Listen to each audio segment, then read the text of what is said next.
Hey everyone, so in this video, I'm going to show you how to turn off notifications for Airbnb on iPhone.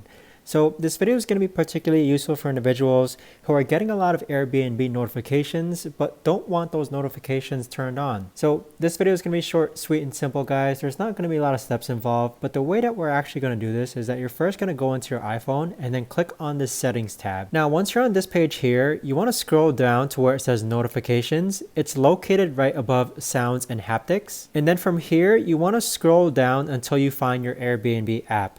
So click on your Airbnb app. Now this is the really important step, guys. On the top tab, you're going to see a toggle button that says allow notifications. So right now you can see that it is turned on just because the toggle tab is highlighted green. But if I go ahead and click on it, you'll see that it's now been turned off and all those options beneath it have been removed as well.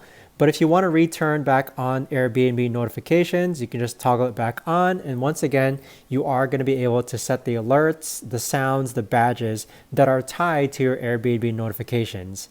But that right there, guys, is the best and easiest way that I know of to actually go ahead and turn off notifications for Airbnb on iPhone. If you guys know of a better or easier way to actually do this, let me know in the comments down below. I would love to know. But thanks so much for watching, everyone, and I'll see you guys all in the next video.